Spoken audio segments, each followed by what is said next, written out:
lot of hands, a lot of people, a lot of sweat and tears have gone into producing that coal tonne, and as such people have great memories and a great culture at Newlands. So in the last year we've done 670 hectares. We've got over 9,000 hectares to rehabilitate in total. The next few years are going to be big numbers. We're pioneering, we're groundbreaking, we're leading the pack, we really are. And you know, in 20, 30 years' time, I just hope people remember that there was actually a coal mine here. It was the start of my family. Met my wife here, we're married here, met with 4 kids. And then just the absolute camaraderie of the whole place, right from the old days to now. Made some lifelong friends. Well, this just proves you can do the full circle. You can come in, take the resources that we need for everyday life. And when it's finished, I think people are going to realise that, hey, yep, we've got the resources, everyone benefit from it, and then we put it back and it's going to be used for cattle land like it was prior to being mined. Newlands is a huge beast. It's one of the largest rehabilitation coal projects to date in Australia.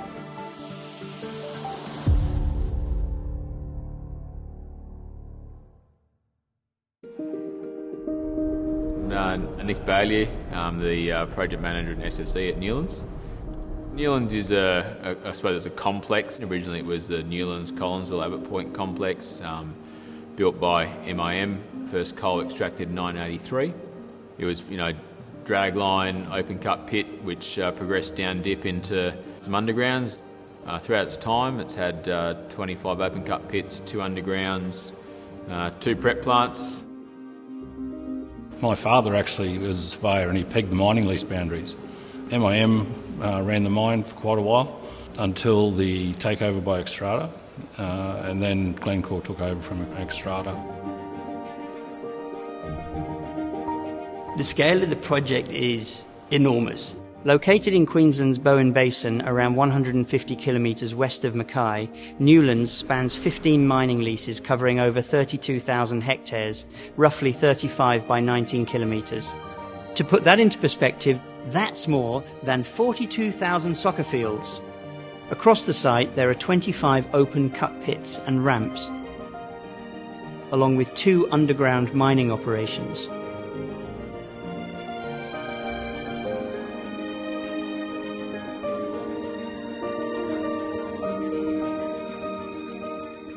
I guess it was one of the first big mines out here, isn't it? It's, I know everybody in Mackay knows Newlands, I suppose. We produce both thermal and metallurgical coal, all very high quality coal. Produced a lot of coal tonnes over the years. We just over 229 million tonnes went out of Abbott Point out of Newlands.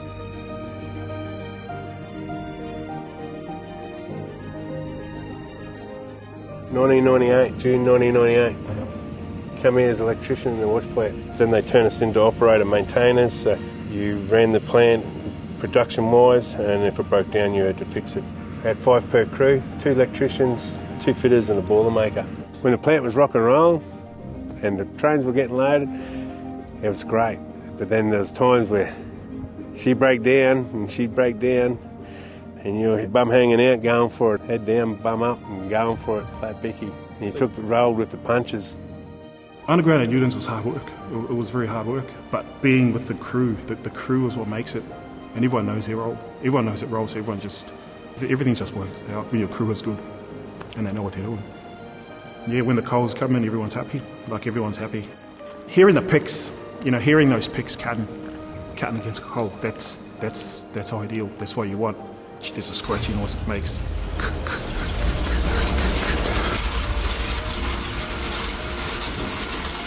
I came to Newlands in 2008 with the Wollombi intake during the boom.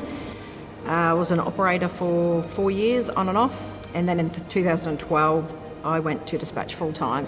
2010 I met my husband here. We've been married for 15 years now.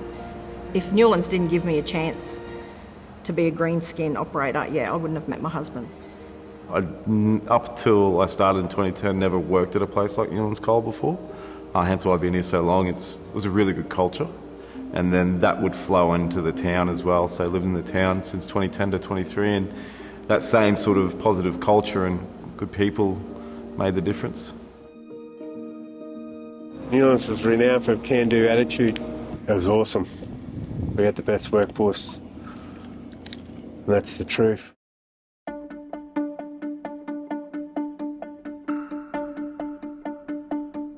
As with all mine sites, especially all coal mines specifically, as you progress down dip, the coal's got deeper, the overburden's got thicker and the coal quality's changed. That combined with some external factors has meant that it's no longer economical to mine the remaining resources at Newlands. As such, the decision was made to close the operation and then commence rehabilitation as a major project. To date, this would be one of the largest coal rehabilitation mine sites in Australia.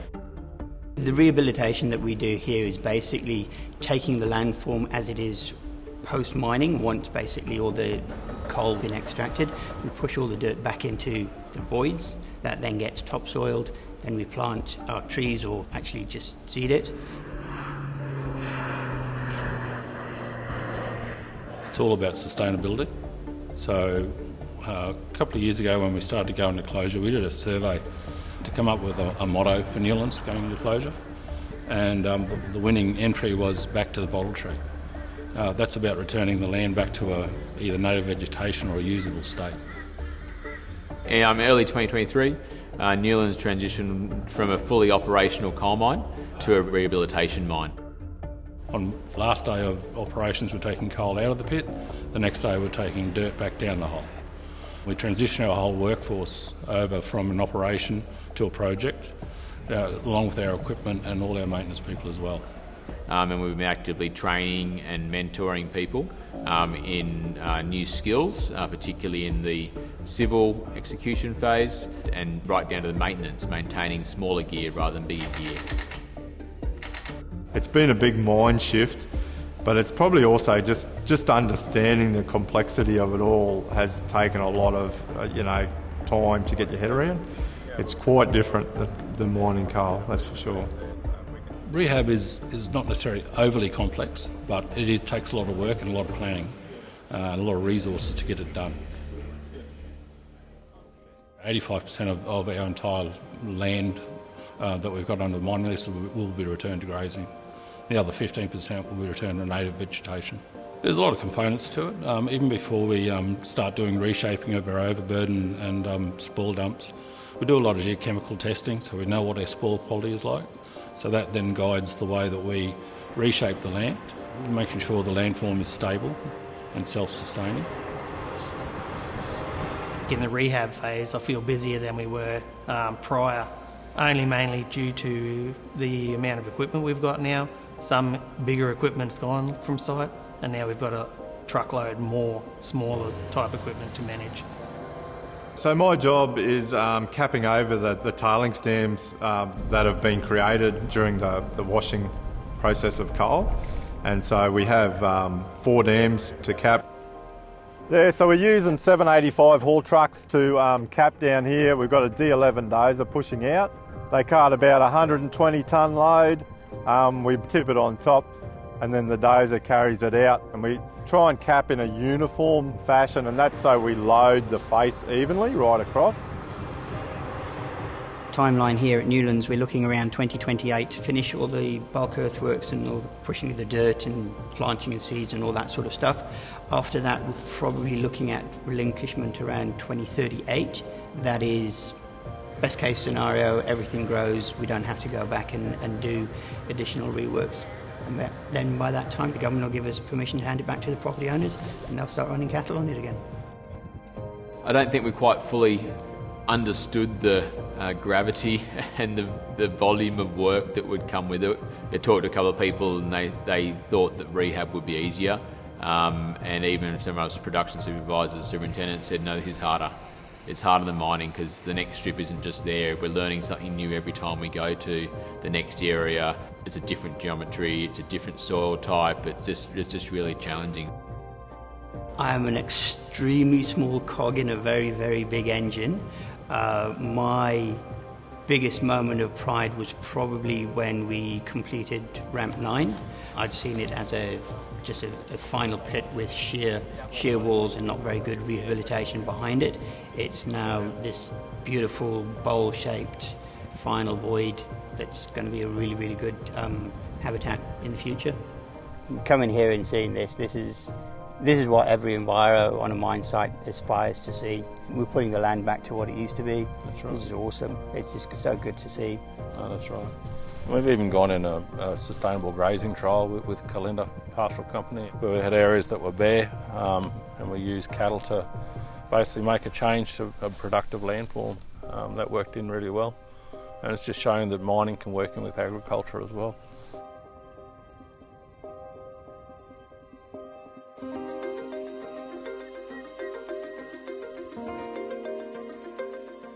Our total project to date is about 212 hectares of certified rehab. As of December 2024, we just put another 500 hectares to be certified, and then we're working through that process over the next sort of 6 to 12 months to get that signed off. So certification is a process the state government uses to make sure that the landform or the ecosystem that we're trying to bring back meets their post-mining land use outcomes. There's a whole lot of work that goes into getting rehab certified. A lot of it is around engaging specialised consultants to do flora and fauna monitoring, soil testing, water quality testing as well from the water that comes off our rehabilitation, and then also following the steps in the rehab certification process that's set out by the government. So it's quite onerous. It does take a lot of time and effort and money, but it's well worth it in the end.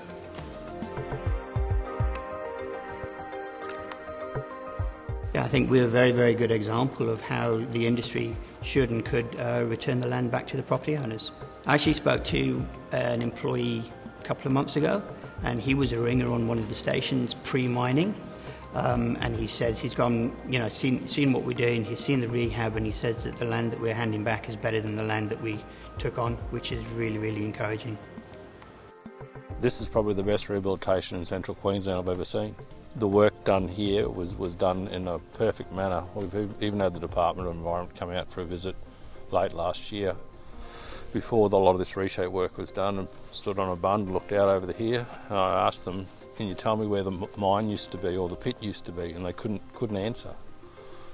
So it's worked out really well.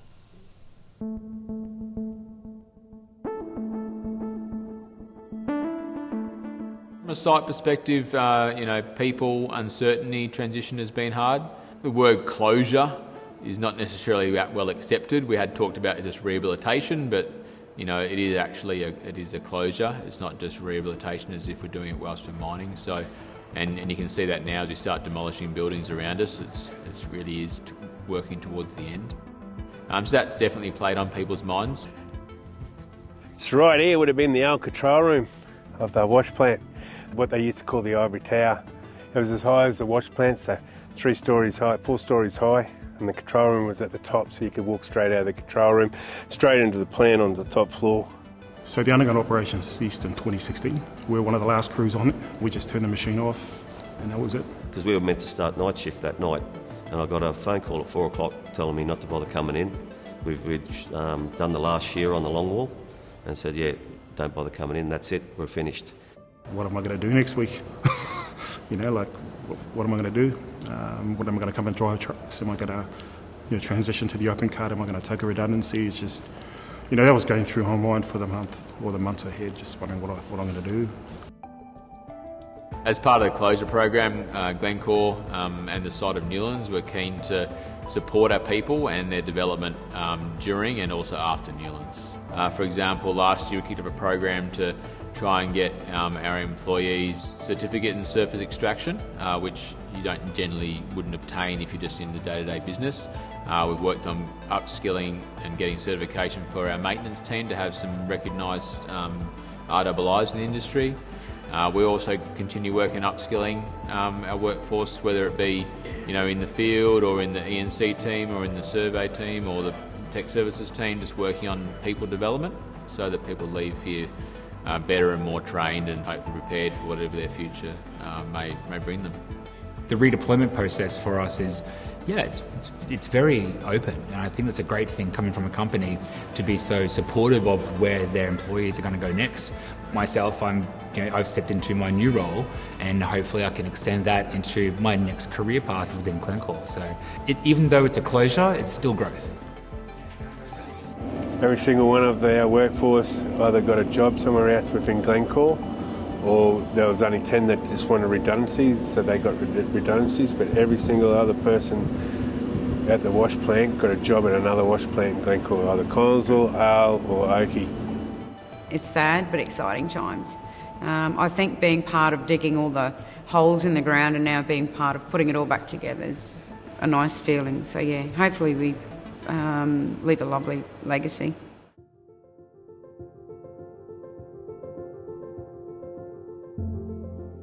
Glenden itself was built for about 3,500 people. It was purpose built for the mine site of Newlands. Glencore is the anchor tenant for Glenden. We maintain the majority of the town. We're a ratepayer as well in town, which then goes back to the local government to do the other maintenance. We lived in Glenden for 15 years, raised 3 girls. The town was very, very family orientated. You know, everybody knew and looked out for each other, I guess. Every year, one of the Year 12 girls, they would hand over the reins to be the nanny for my girls moving forward, because obviously we didn't have nanny services out here. I think that's what has made Newlands so special to me, being a mum that could go home every night to her children. Not a lot of other mums have that in mining anyway. So whether it was day shift or night shift, I was home with my kids every night. So do you have an estimate of how much support Glencore do to the community? Yeah, sure. If you look at it holistically, based on my budget, Glencore invests over $10 million per year just to support, or they've invested into the town to support the town and to ensure that we've got those ongoing services. So, it's a fairly substantial contribution to the community to provide all the services. Everything that you could possibly need was all provided and subsidised by Newlands, even down to the hairdresser, the beautician, the dentist. If Newlands wasn't here, Glenden wouldn't be there, and neither would have the opportunities for all the business owners that were in town. So we have a full-time doctor, a locum doctor that's here. That's fully supported by Glencore. Family daycare? Yeah, family daycare. That's another good one. The doctor's contract was renewed fairly recently. The family daycare, again, was an initiative that was implemented over the last few months. And I think the thing we shouldn't lose sight of the fact is if we didn't have that support from Glencore, you'd have very few of those services within town. When you look at the current population base, of say roughly, we'll use a round figure of 500 people, very few businesses can actually be sustained with that population base. So we're solely reliant on Glencore to make sure that we have those facilities here for our families, our employees and so forth. I'm reasonably realistic about it, is the town was built for the mine site. As a company, we were planning to return it to what we had from a legal point of view, which is returning some houses to the government as per their title deeds, and some were to be demolished.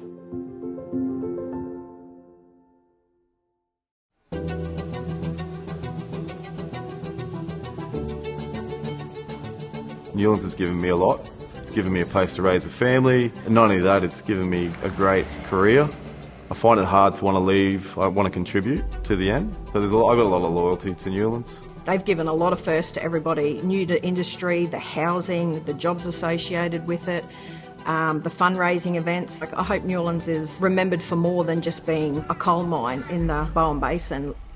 In my career, I've been fortunate to be at a greenfields mine site, operating mine sites, and now mine site enclosure and rehabilitation. So from a career point of view, you can't get much better of a round off for me. The legacy you'd end up leaving, and how many tonnes of coal have gone through this place from 83 to now. The revenue that's been made, the livelihoods that have been made, families have grown up living off this place. My family did, I want Newlands to be seen as a showcase of how you do things right for rehabilitation and to leave a lasting legacy. If someone asked me what they remember of Newlands, I'd like them to think back. It was a fantastic place to work. You opened a mine, you extracted a resource out, which helped many people in their livelihoods, and then you returned it to its previous land use, which to me is the whole role of miners, is you extract a resource and then you return it back to what it was in a socially and environmentally responsible way.